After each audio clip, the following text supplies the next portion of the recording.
नमस्कार, जय हिंद, वंदे मातरम। दोस्तों, मैं वीरेंद्र कुमार एग्जाम शूटर में आपका हार्दिक स्वागत करता हूं। आइए आज मैं आप लोगों को कक्षा 10 का त्रिभुज, जिसे हम इंग्लिश में ट्रिएंगल कहते हैं, इसके बारे में मैं पढ़ाऊंगा आप लोगों को। ये त्रिभुज के बारे में आइए जानकारी लेते हैं। सबसे पहले मैं आपको बता दूं कि त्रिभुज को पूरा समझने से पहले आपको कुछ महत्वपूर्ण आपको नोट समझना चाहिए। तो आइए मैं समझा रहा हूं आप लोगों को महत्वपूर्ण नोट के बारे में कुछ बता रहा हूं। सबसे पहले देखिए, हेडिंग लिखा गया है बिंदु। तो बिंदु के बारे में सबसे पहले हम जानेंगे, बिंदु किसे कहते हैं। तो याद रखिएगा, वह आकृति जिसमें लंबाई, चौड़ाई तथा ऊंचाई न हो उसे बिंदु कहते हैं। ध्यान दीजिएगा, वह आकृति जिसमें लंबाई, चौड़ाई, ऊंचाई तीनों ना हो तो उसे हम बिंदु कहते हैं। और बिंदु को देखिए, आप देख सकते हैं इस तरीके से प्रदर्शित करते हैं। जैसे हम ब्रैकेट में हमने बिंदु को बना दिया है, बिंदु यही है, इसे हम प्रदर्शित इसी बिंदु से करते हैं। बिंदु को इस आकृति से प्रदर्शित करते हैं। अब देखिए, अगला हेडिंग आप देख रहे होंगे, रेखा दिया गया, रेखा। अब रेखा किसे कहते हैं तो ध्यान दीजिएगा, सबसे पहले परिभाषा हम जानेंगे, उसके बाद फिर जानेंगे उसके बारे में चित्र के अनुसार। कम से कम दो बिंदुओं को मिलाने से बनी आकृति को रेखा कहते हैं। जी हाँ, कम से कम दो बिंदु होना चाहिए। रेखा बनाने के लिए दो बिंदु कम से कम होने चाहिए। जब दो बिंदु को मिलाएंगे तभी रेखा बन सकता है। अब कहेंगे कि हम कई बिंदु ले सकते हैं, 10 बिंदु रहे, 10 बिंदु को अगर एक ही सीध में रहेगा ना तो 10 बिंदु से भी केवल एक ही रेखा बनेगी। तो याद रखिएगा कि कम से कम दो बिंदु होने चाहिए तभी रेखा बनेगी। जैसे चित्रानुसार आपको बता दिया गया है, ये देखिए एक बिंदु लिया गया, हमने ए लिया, बी लिया। अब देखिए यहाँ तीर का डायरेक्शन समझिएगा कि जो रेखा होता है इसके दोनों ओर तीर का निशान होना चाहिए।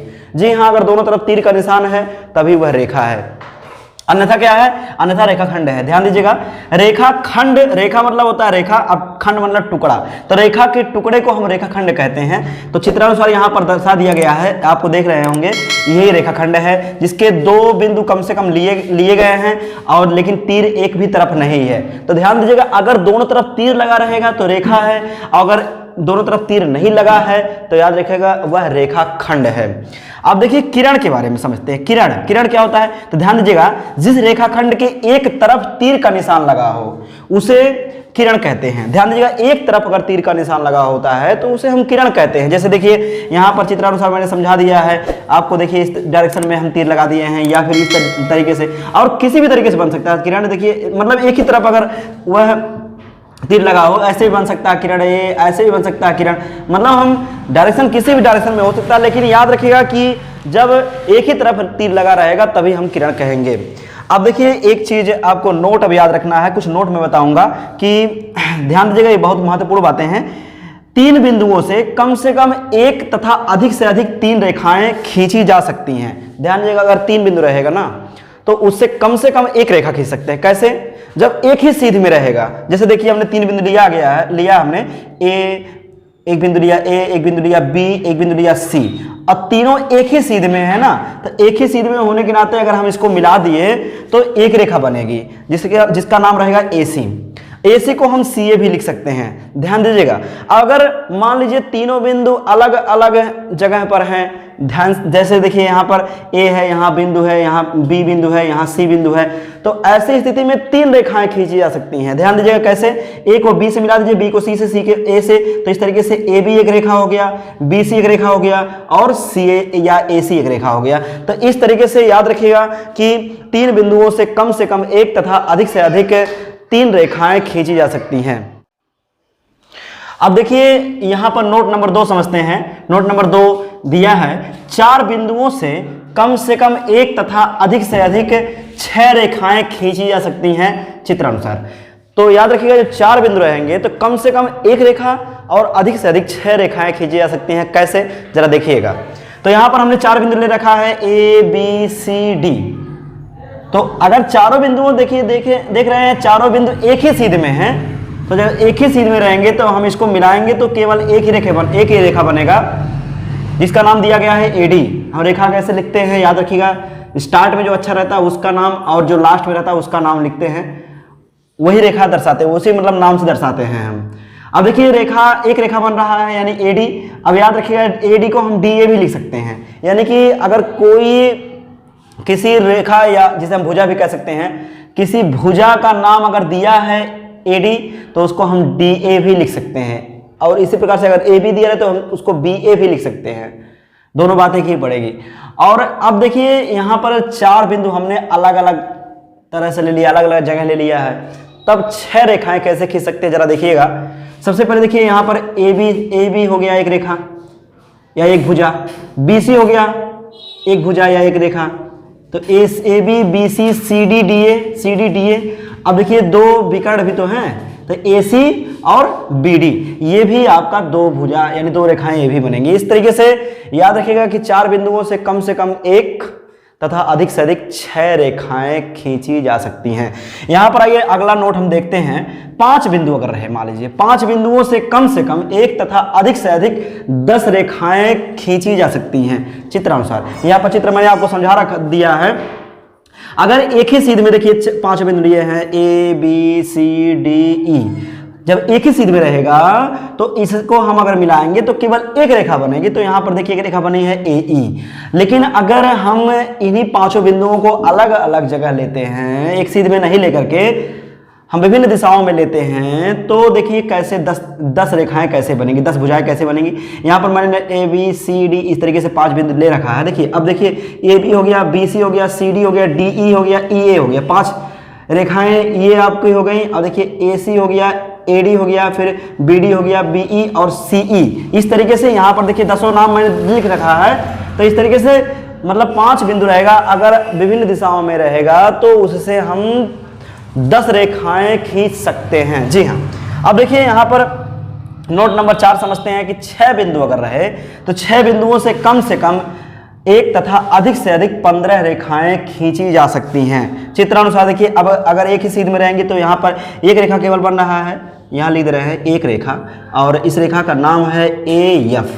जी हाँ, और देखिए अगर मान लीजिए विभिन्न दिशा, एक ही सीध में रहेगा ना तो एक ही रेखा बनेगी। अगर विभिन्न दिशाओं में अगर मान लीजिए हम बिंदुओं को लेते हैं तो 15 रेखाएं बनेंगी। कैसे जरा देखिए A B C D E F मैंने दर्शा दिया है, तो यहाँ पर देखिए नाम मैंने 15 नाम लिख रखा है। तो ए बी हो गया, बी सी हो गया, C D D E F और एफ ए, इस तरीके से A C A D A E, B D B E, B F C E, C F और सी ए। इस प्रकार से ये 15 रेखाएं बनेंगी। अब कुछ और नोट समझते हैं। अब देखिए आइए हम कोण के बारे में समझते हैं। सबसे पहले हम कोण की परिभाषा देखेंगे। कोण लिखा है कोण, तो इसकी परिभाषा देखिए, 2 रेखाओं के कटान बिंदु को कोण कहते हैं। जी हाँ, अगर 2 रेखाएं किसी बिंदु पर अगर काटती हैं तो उसे हम जहां पर जिस बिंदु पर काटती हैं उसे कोण कहते हैं। जैसे यहाँ पर हमने 2 रेखा लिया है, मान लीजिए एक रेखा ए बी हो गया और एक रेखा हमने ए सी ले लिया। अब ये दोनों रेखाएं दोनों एक दूसरे को बिंदु ए पर काट रही हैं, इसलिए जो बिंदु ये यहाँ पर ये जो बिंदु है यही कहलाएगा कोण। अब देखिए कोण को थीटा से निरूपित करते हैं, यहाँ पर दर्शाया भी गया है। तो ये हो गया आपका कोण। इसको हम लिख भी सकते हैं ऐसे, कोण ए ऐसे लिख सकते हैं, कोण ए दर्शा सकते हैं ऐसे, कोण ए ऐसे दर्शाते हैं, या फिर ऐसे भी दर्शा सकते हैं, कोण सी ए बी, सी ए बी। तो कोण दर्शाने का 2 तरीका होता है, या तो जिस बिंदु पर कोण बन रहा हो उसे उसका नाम लिख दीजिए, या फिर उस बिंदु को बीच में रखिए, बाकी 2 बिंदु इधर उधर वाला, मतलब दोनों रेखाओं के जो 2 शीर्ष रहते हैं उन बिंदुओं को उसके दाएं बाएं लिख दीजिए। तो इस तरीके से याद रखिएगा 2 रेखाओं के कटान बिंदु को कोण कहते हैं। चित्र अनुसार आप देख सकते हैं। उसके बाद देखिए ध्यान दीजिएगा कोण के प्रकार। सबसे महत्वपूर्ण बात यह है कोण के प्रकार। देखिए कोण तो कई प्रकार के होते हैं और इससे जितना हम लिखाए हैं इससे ज्यादा होते हैं, लेकिन जो अंश की दृष्टि यानी कोणों की दृष्टि से 360 डिग्री की दृष्टि से अगर देखा जाए तो कोण कुल 7 प्रकार के होते हैं। तो ध्यान दीजिएगा कोण के प्रकार, कोण इनकी 7 प्रकार के होते हैं। नंबर पहला आप देख रहे होंगे शून्य कोण। शून्य कोण किसे कहते हैं? तो याद रखिएगा जैसे कि इसके नाम में ही इसकी परिभाषा छिपी हुई है। तो शून्य अंश, इसको इंग्लिश में अंश को हम इंग्लिश में डिग्री कहते हैं। तो शून्य डिग्री के कोण को शून्य कोण कहते हैं।